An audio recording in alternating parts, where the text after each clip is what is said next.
All right, welcome back. Maybe if we had some technical difficulties a few minutes ago, Thomas and I were having a really great conversation and nobody heard it. So if you want to hear the rest of the conversation, it will be on the audio version of our podcast. You can find it at locdoc.net/podcast. But we're going to pick up the conversation where we were and continue because it was, I feel like, very valuable, and I know we'll have the audio version for you. So those of you who are trying to watch and didn't hear us, our apologies, but we are working through that now. So, Thomas.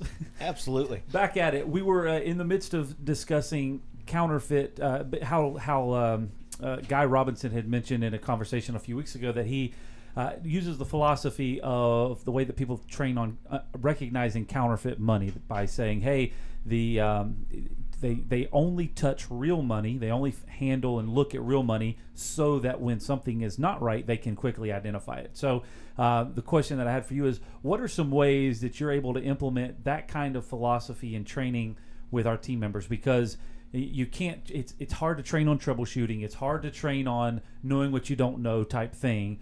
How are you approaching that with your training classes? Absolutely. So one of the things that we developed, and actually me and you developed it here one evening, I guess we were probably here till 6:30 or 7 o'clock that night, is a program we call Locs. And Locs is basically a way to walk through at the opening and kind of just inspect all of the components of a door. So you check to see if the door latches, to see if it opens, to see if it closes, to see if the keys work, and then to check the structure around it. And what I try to do is implement that in every opening that these guys go to where they're looking at it before they ever diagnose a problem. They're looking at the entire opening. Yeah. Then they'll fix whatever the problem is, whether the problem is what the customer said or whether the problem is something completely different. And then at the end, they look at that entire opening again. And that has been very successful. I think that tunnel vision in this industry and all industries is a huge problem with troubleshooting. Well, my door won't close. Well, it ends up being that your door closes absolutely fine. Your door won't close because there's a rock in the bottom of your door. Yeah. But people keep working on the closer, trying to get it to close past the rock. So that's just noticing things like that and getting people to think outside the box and look at the entire opening has really been the philosophy. So with that said, I wanted to kind of take a side note on that and recognize that because you were able to step away from the day-to-day and be able to start working through the curriculum and then observe how people are working in the field, you were able to kind of recognize what are some consistent, I'll say fail points, I use that word very lightly, but some consistent issues that we're having in troubleshooting. So everybody troubleshoots different, and like you just said, sometimes it's easy to get tunnel vision and think it's this problem. How do you train people to look at the entire opening? And that was kind of the direction that you went, is what can we do to help people, give them a methodology, that 21-point checklist, that 10-point checklist, whatever the inspection process is, but make it so that it is easily understandable, repeatable, portable, so that they can take it with them and almost an easy memorization. Well, in all honesty, our fail point was that in this organization we had a 10-point checklist. Mm-hmm. But I went around throughout the organization and asked everybody in the organization to name off the 10 points, and I had a couple of people get 8. Yeah. Nobody got 9 or 10. Yeah. So nobody knew what the checklist was. So when we came up with the Locs so if nobody program, knows what it is, nobody can use it. Then nobody can be checking all 10 points if they don't know what it is. So we simplified it down to Locs. It's a word. It's easy to remember. And then I've built kind of a program that we've been doing in training all year, where we keep going back to Locs and each component and walking through what happens. Yeah. It's faster, and it gives you a full look at the opening versus just focusing on wherever the obvious issue was. So I want to touch on something that you just kind of alluded to and sidestep, and then we'll come back to this conversation. Continued education or continued training, because we're only talking right now about these new classes, the new hires that we're bringing on, but continued training is something that you're focused on as well on a weekly basis. Absolutely. So we have an hour each Wednesday morning that we do training in our all hands meeting. We actually split up and I have all the technicians. And I try to base that training this year around the Locs program. So for the first probably 2 months we did latch.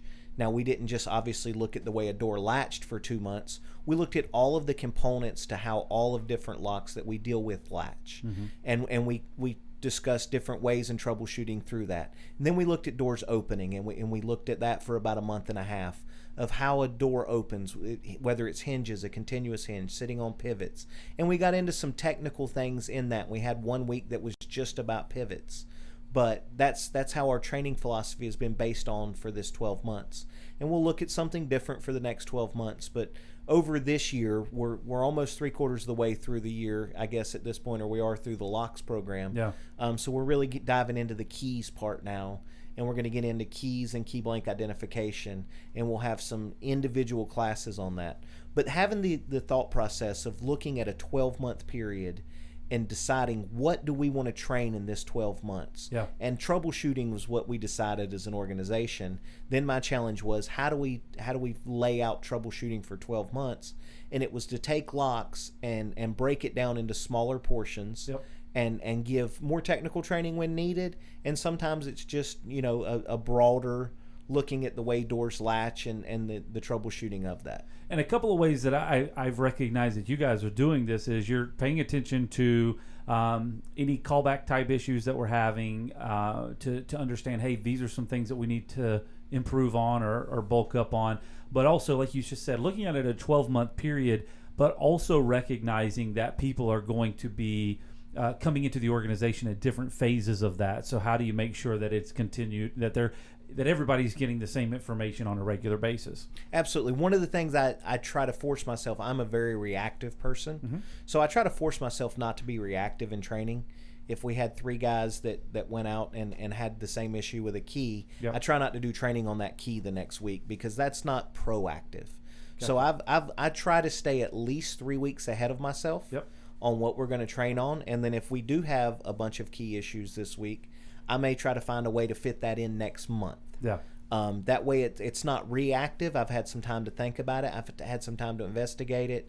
And if I keep the training schedule set up a few weeks out, that forces me not to be reactive, to be proactive. Yep. And that's what allows me to constantly add information for new guys.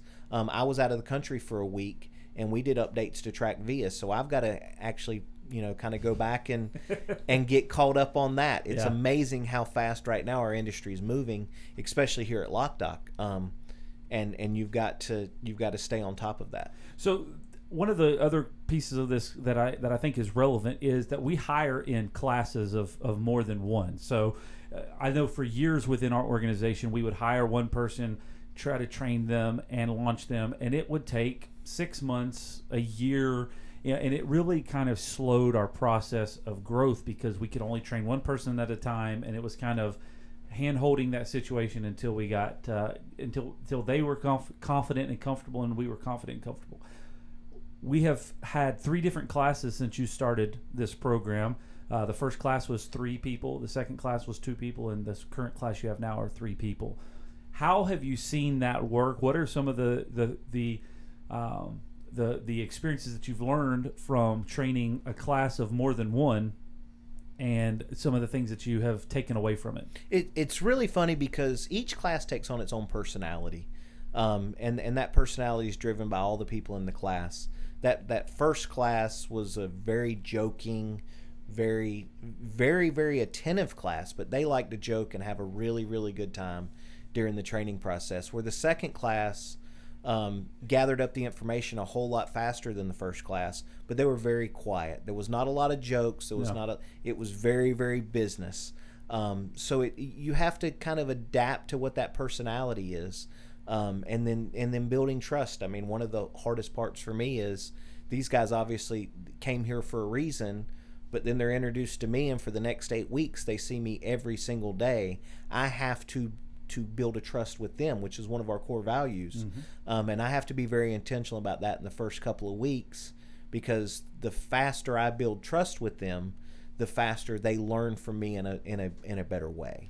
So it's also interesting because we've seen some success with this, and one of the downfalls of the former method that we were using for training was it was lengthy and it was frustrating from the trainees' perspective, because they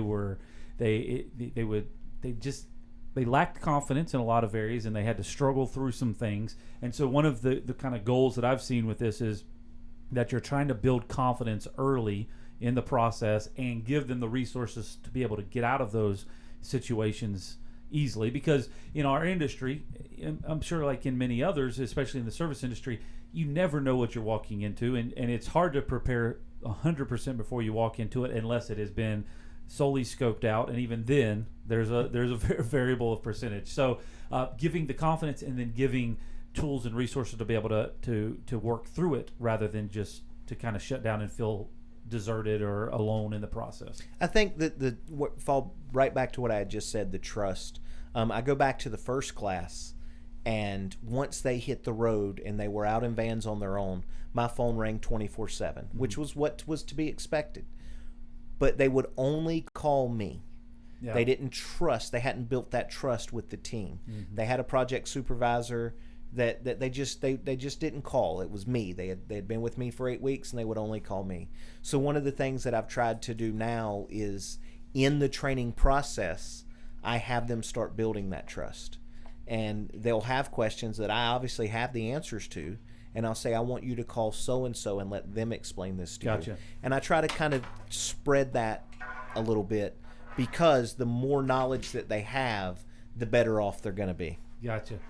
Cool. Well, I tell you what, this has been a very informative conversation. I've had a couple of takeaways from it. One is to make sure that you understand what the end goal is that you're trying to accomplish. Try to set something up that is repeatable, something that can be shareable, something that's scalable, and then hire for people that you can train and teach. Make sure that their attitudes are positive and that you're bringing the right people into your organization, and then continue to document. Focus on documenting the things that you want to make important and relevant so that they can be applied. Absolutely. I think documenting the timeline, documenting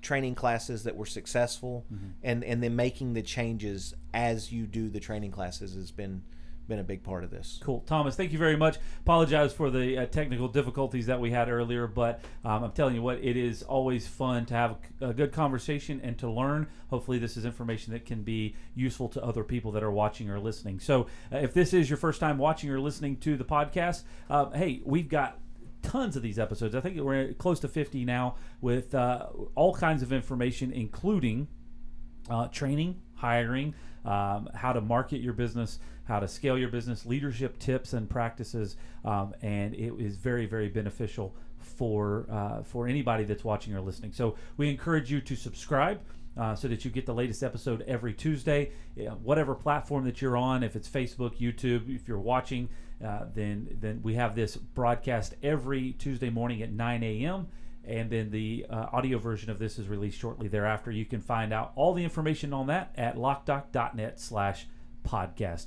Thank you very much for joining us today, and we'll see you next time here on the Coffee Break Podcast.